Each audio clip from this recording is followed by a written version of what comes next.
Range, Why Generalists Triumph in a Specialized World, by David Epstein. You've been told your whole life that success comes from choosing one path, specializing early, mastering a skill, and staying in your lane. That's a lie. David Epstein blows this myth apart with one powerful idea. Breadth beats depth. The greatest innovators, the sharpest thinkers, and the most impactful creators didn't become legends by following narrow paths. They explored widely. They took detours.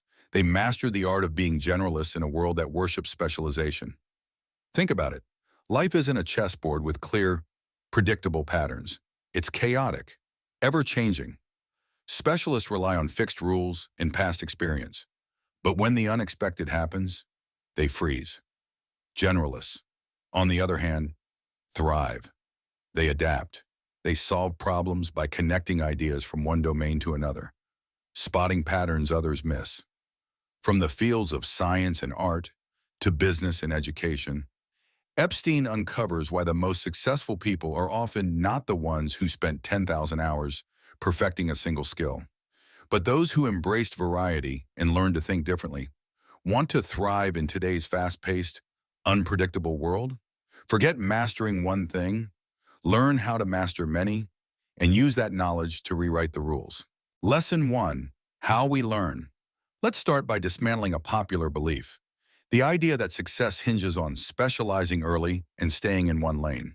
Malcolm Gladwell's famous 10,000-hour rule argues that mastery comes from deliberate practice over thousands of hours. While this concept holds weight in fields with fixed rules, like chess or classical music, David Epstein demonstrates why it fails in more dynamic, unpredictable areas of life. Take chess, for example. Through years of repetitive practice, grandmasters develop the ability to instantly recognize patterns on the board. Their brains become hardwired to predict moves, enabling them to dominate new players. Similarly, firefighters in high-pressure situations use experience to make split-second decisions, often without conscious thought. Their expertise allows them to spot threats others wouldn't notice. But here's the twist. When these experts are placed in unfamiliar contexts, their experience often backfires. A firefighter accustomed to battling house fires might freeze when faced with a blazing skyscraper. Their deep specialization creates blind spots, making them less adaptable to change. Psychologist Daniel Kahneman offers further evidence. In professions like HR education and psychiatry, experience fails to improve outcomes. Administrators, for instance, rely on past methods to assess student aptitude, but their predictions rarely hold up. Why? Experience provides a false sense of confidence, and that can distort judgment. This is where generalists shine. Unlike specialists who rely on fixed patterns, generalists adapt to shifting variables. They're better equipped to tackle problems with no clear solutions, drawing from diverse knowledge to approach challenges creatively. Nobel laureates exemplify this. They're 22 times more likely to have artistic hobbies than their peers. Their success isn't rooted in narrow expertise, but in the ability to connect seemingly unrelated ideas. Think about Leonardo da Vinci. Known as a painter, he also pioneered fields like anatomy, paleontology, and engineering. Da Vinci's genius wasn't confined to one discipline. It flourished at their intersections. The lesson here? Aim for breadth, explore diverse interests, build knowledge across domains. In an ever-changing world, adaptability trumps specialization. Lesson 2, the power of analogies. Great breakthroughs often come from unexpected connections. Take this medical dilemma. A doctor faces a patient with a fatal tumor. High-intensity rays would destroy the tumor, but also harm healthy tissue. Low-intensity rays are safer, but ineffective. The solution? Borrow a strategy from firefighting. Imagine a fire chief directing multiple low-intensity streams of water at a blaze from different angles. This approach, applying collective energy, extinguishes the fire without overwhelming any one area. Translating this to medicine, multiple low-intensity rays aimed at the tumor from various directions eliminate it without damaging healthy cells. This concept, using analogies, is central to innovation. By drawing parallels between unrelated fields, we unlock creative solutions. Generalists excel here. With their wide-ranging knowledge, they're better equipped to see patterns and make connections others miss. Consider the Einstein effect. The tendency of experts to stick to familiar approaches even when better options exist. It's why some doctors fail to diagnose rare diseases. Their expertise blinds them to alternatives. Jill Viles's story illustrates the outsider advantage. Born with a rare genetic disorder, Jill's condition puzzled specialists. But through independent research, she uncovered the genetic mutation responsible, a breakthrough that revolutionized the field. The takeaway? Embrace diverse perspectives. Read broadly. Engage with different industries. The more analogies you're exposed to, the better equipped you'll be to tackle complex problems. Lesson 3. Flirting with your possible selves. Charles Darwin wasn't always destined to be a naturalist. His father had a clear plan for him. Become a doctor, follow a respectable profession, secure a stable future. Dutifully, Darwin enrolled in medical school. But the reality of medical practice didn't match his father's vision. Darwin found the lectures dull and uninspiring. Worse, the sight of blood during surgeries left him queasy and repelled. Medicine wasn't his calling. Next, he turned to theology. Surely the path of the clergy would be more fitting, more palatable. Darwin graduated in theology, but found himself equally unfulfilled. This restless search for direction led him to accept a position aboard the HMS Beagle. That decision became the turning point of his life. Over the 5-year voyage, Darwin encountered a world of diverse ecosystems, unique species, and groundbreaking ideas. He studied finches, fossils, and plants that stirred questions about life itself. This journey opened his mind and gave him the insights that would form the foundation of his revolutionary theory of evolution. Had Darwin settled for his father's plan or confined himself to one narrow path, history might never have known him. The lesson is clear. Don't lock yourself into one path too early. Society, family, and even your own doubts may pressure you to define your career or identity prematurely. Resist that pressure. Experimentation isn't optional, it's essential. Trying different roles, hobbies, and experiences is how you discover your strengths and passions. Every new endeavor adds depth to your understanding of yourself. And growth doesn't stop with youth. Brent W. Roberts' studies confirm that our personalities undergo significant changes throughout our lives, especially between ages 18 and 30. During this transformative period, we mature emotionally, redefine our priorities, and gain the confidence to pursue our true interests. But here's the catch. You have to stay open to change. Even beyond 30, the process of becoming your best self continues. Embrace that unpredictability. By staying adaptable and curious, you allow yourself to grow into the person you're meant to be. So try, fail, pivot, learn. Each experiment brings you closer to your full potential. Stop thinking of failure as a setback and start seeing it as a stepping stone. The more you flirt with different possibilities, the more prepared you are to seize opportunities when they come. And as Darwin's journey reminds us, the most extraordinary paths often start with the most unexpected detours. Lesson 4. Learning, fast and slow. When it comes to learning, frustration isn't a flaw, it's a feature. Studies show that struggle enhances retention. Sixth graders asked to deduce vocabulary definitions instead of being handed answers performed better on tests. Why? The cognitive effort rewired their brains, making the knowledge stick. Struggle forces you to engage more deeply, forging neural connections that lead to lasting mastery. Cognitive psychologist Nate Cornell calls this desirable difficulties. It's the principle that learning works best when it's just hard enough to stretch you without overwhelming you. Delayed feedback, abstract reasoning, and retrieval practice are prime examples. For instance, instead of cramming before an exam, spacing your study sessions over time allows your brain to work harder to retrieve information, locking it in for the long term. It's not just about input, it's about retrieval, processing, and application. This concept applies beyond academics. Consider professional athletes.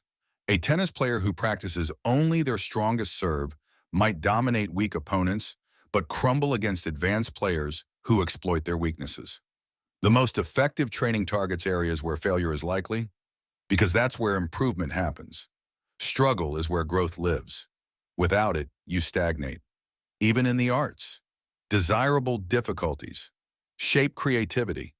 Think of musicians learning a complex piece. The frustration of hitting wrong notes forces them to slow down, focus, and truly internalize the music. It's this process, not just repetition, that leads to proficiency.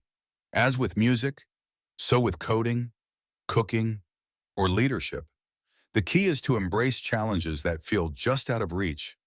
Struggle isn't glamorous, it's uncomfortable, and it requires patience. But every small victory builds momentum.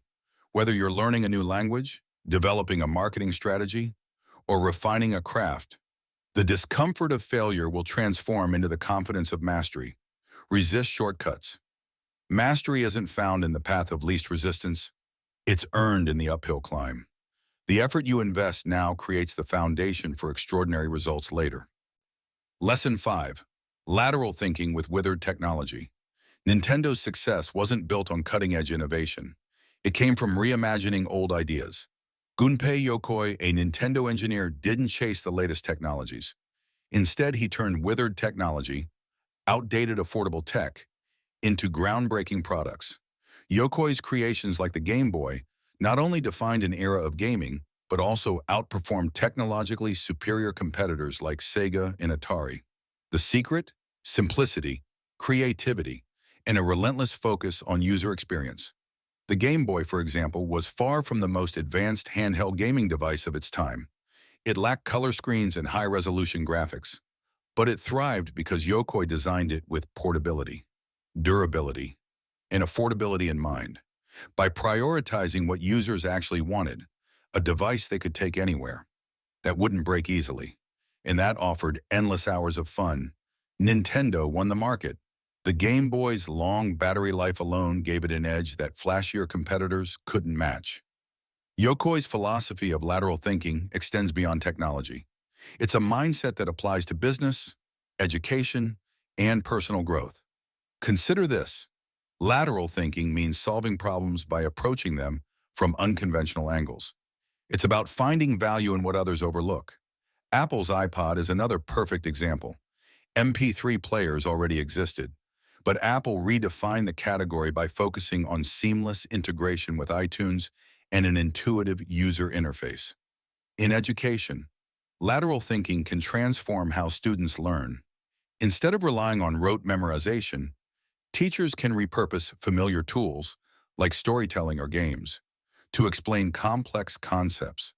For instance, using board games to teach strategy or risk management gives students a hands-on understanding they'll never forget.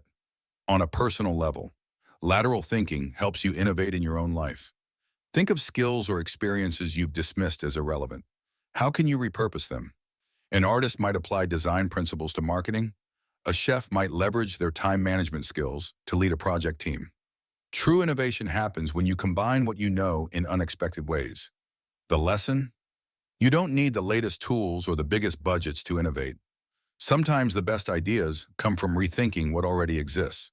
What matters is your willingness to explore, adapt, and see potential where others see obsolescence. Lesson 6, specialization versus breadth. In a study of comic book creators, Professors Alva Taylor and Henrik Greve found something surprising. Artists who worked across multiple genres, action, romance, sci-fi, produced more innovative work than those confined to a single niche. This wasn't just about creativity. Their versatility gave them a competitive edge. Breadth fosters creativity because it exposes you to diverse perspectives. When you're confined to a single field, your thinking narrows. But when you pull ideas from different domains, you see connections others miss. Think of it like cooking. A chef who experiments with global cuisines brings unique flavors to their dishes that a specialist in one style might overlook. This principle applies across industries. Steve Jobs famously credited his calligraphy class in college for inspiring the typography of Apple's early computers. He didn't see the connection at first, but that seemingly unrelated experience set Apple apart from competitors. Breadth isn't about being a jack of all trades. It's about building a toolkit that allows you to innovate in ways specialists can't, even in science. Generalists drive breakthroughs. Nobel Prize winners are significantly more likely to have hobbies in the arts, from painting to music. These extracurricular pursuits stimulate creative thinking, allowing them to approach problems from fresh angles. Breadth doesn't dilute expertise. It enhances it by adding layers of insight and versatility. If you're building a career, prioritize breadth early on. Explore different industries, roles, and skills. Every new experience expands your perspective, giving you an edge in solving complex problems. Once you've experimented, you can choose where to specialize. But that choice will come from a place of strength and informed decision-making. The takeaway? Breadth isn't the opposite of depth.